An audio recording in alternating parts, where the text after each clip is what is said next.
उत्तिष्ठ ब्रह्मणस्पते देवान् यज्ञेन बोधय आयुः प्राणं प्रजां पशुं कीर्तिं यजमानं च वर्धय। ओम शांति शांति शांति। देवियों, सज्जनों, प्यारे बच्चों, सादर सप्रेम नमस्ते। अमृत वाणी कार्यक्रम में हम आप सभी जनों का हार्दिक स्वागत करते हैं। दर्शकगण, आगामी शुक्रवार को 14 जनवरी को हम सब बड़े ही श्रद्धा भक्ति के साथ संक्रांति पर्व को मनाने जा रहे हैं। संक्रांति पर्व एक आर्य पर्व है, एक अति प्राचीन आर्य पर्व है। इसको गृहस्थ पर्व भी कहते हैं। क्यों? क्योंकि जब बढ़िया गृहस्थ होंगे तभी तो बढ़िया संतति संतान होंगी। जिस प्रकार विवाह संस्कार में प्रतिज्ञा मंत्र के बाद वर वधू सूर्य अवलोकन करते हैं, उसी प्रकार पति पत्नी हर वर्ष संक्रांति पर्व के अवसर पर सूर्य दर्शन करते हैं और मंत्र उच्चारण करते हैं। ओम तचक्षुर देवहितम पुरस्तात् शुक्रमुचरत। बढ़िया स्वास्थ्य के लिए, लंबी आयु के लिए, घर की सुख शांति समृद्धि के लिए। दर्शकगण, संक्रांति के दिन हम खिचड़ी बनाते हैं। खिचड़ी हम चावल और मूंग की दाल से बनाते हैं, क्योंकि चावल को नारी का प्रतीक माना गया है और चावल के बीज को एक स्थान पर रोपा जाता है, फिर अंकुरित होने पर दूसरी जगह यानी खेत में बोया जाता है, जहाँ पर वह फलता फूलता है। और मूंग की दाल को पुरुष का प्रतीक माना गया है। यही कारण है कि संक्रांति के दिन खिचड़ी बनाने की परंपरा वर्षों से चली आ रही है।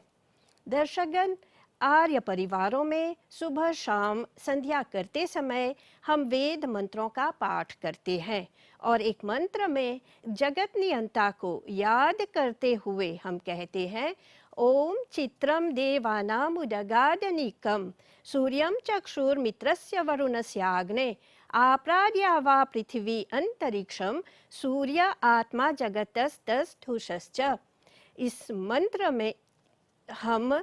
इस मंत्र में दर्शाया गया है कि सारे जगत का अर्थात प्राणी अप्राणी जगत की आत्मा सूर्य है और हम प्रतिदिन प्रातः समय सूर्य को उदय होते हुए देखते हैं और सूर्य के साथ सभी प्राणी अप्राणी जगत में एक नई चेतना के साथ जागृत होती है। इसलिए सूर्य है तो जीवन है और मनुष्य जीवन का कल्याण सूर्य के होने पर ही संभव होता है। इसीलिए हमारे ऋषि महर्षियों ने सूर्य के महत्व को वेद विद्या से समझकर मानव मात्र को सत ज्ञान देने के लिए सूर्य संबंधित एक पर्व का, संक्रांति पर्व का परिकल्पना की। दर्शकगण, हमारे ऋषियों ने समय को समझने और व्यवहार में लाने के लिए 4 प्रकार के कैलेंडर बनाए। पहला कैलेंडर का आधार सूर्य से है, दूसरे कैलेंडर का आधार चंद्रमा से है, तीसरे कैलेंडर का आधार ऋतु से है और चौथे कैलेंडर का आधार अयन से है। संक्रांति पर्व के अवसर पर उत्तरायण की चर्चा होती है और हमारे विद्वान लोग हमें समझाते हैं कि अब सूर्य उत्तर दिशा की ओर गमन कर रहा है, जा रहा है। मतलब 6 महीनों तक सूर्य की गति उत्तर की ओर होती है और 6 महीने तक दक्षिण की ओर चलता है। इसी को उत्तरायण और दक्षिणायन कहते हैं।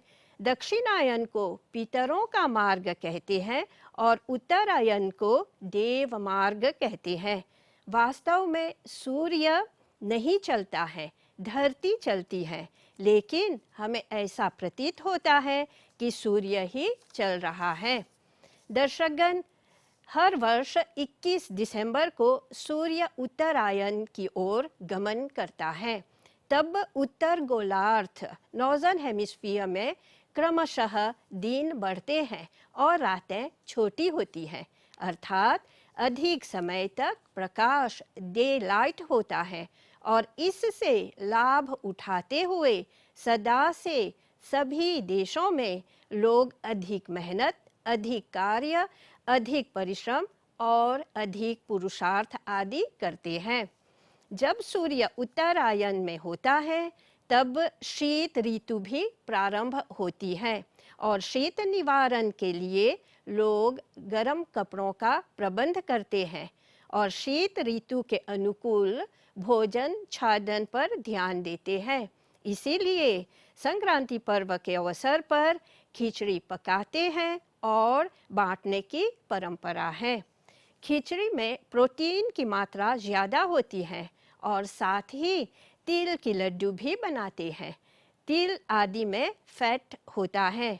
क्योंकि संक्रांति पर्व का संबंध सूर्य से है, इसीलिए हम ओम सूर्यो ज्योति ज्योति सूर्यः स्वाहा, ओम सूर्यो वर्चो ज्योतिर्वर्चः स्वाहा, ओम ज्योतिः सूर्यः सूर्यो ज्योति स्वाहा, ओम सजुर्देवेन सवित्रा सजुरुससेन्द्रवत्या जुषाणः सूर्यो वेतु स्वाहा आदि मंत्रों से हवन करते हैं। मीठा भात, गुड़ और तिल की लड्डू आदि से आहुतियाँ देते हैं। इसीलिए संक्रांति पर्व के अवसर पर तिल की लड्डू अवश्य बनाएं, बांटें और परोसें और सामग्री में भी तिल और गुड़ का प्रयोग करें। इस प्रकार अपने घर में, क्योंकि घर ही मंदिर होता है, मंत्रों का उच्चारण करते हुए अपने घर परिवार में सूर्य देवता का आशीर्वाद के भागी बने।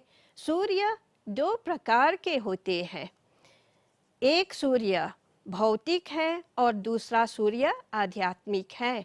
भौतिक सूर्य को हम रोज प्रातः उदय होते हुए देखते हैं और आध्यात्मिक सूर्य जो है वह सच्चिदानंद स्वरूप है। अतः संक्रांति पर्व को अपने घर मंदिर में, मन मंदिर में दोनों सूर्यों का आलोकित करें और सद प्रेरणा प्राप्त कर देव मार्ग के, हम सब देवों का जो मार्ग है उसका अनुकरण करें। संक्रांति पर्व के पावन अवसर पर जहाँ हम यज्ञ हवन करते हैं वहाँ हम दान पुण्य भी करते हैं। हम गरीबों, ज़रूरतमंदों को, अभावग्रस्तों को कंबल, गरम कपड़े, शॉल आदि भी दान करते हैं। दर्शकगण, सूर्य सारे संसार में प्रकाश और गर्मी फैलाता है। उसी सूर्य का अंश धरती पर अग्नि है, इसलिए उस पवित्र अग्नि को हम अपने घरों में प्रज्वलित करें और सूर्य तथा अग्नि के तेज को धारण कर तेजस्वी बने। आप सभी दर्शकों को संक्रांति पर्व की शुभकामनाएं। सभी को मकर संक्रांति अभिनंदन। सर्वे भवन्तु सुखिनः, सर्वे सन्तु निरामयाः, सर्वे भद्राणि पश्यन्तु, मा कश्चित् दुःखभाग् भवेत्। ओम शांति शांति शांति। सभी को नमस्ते।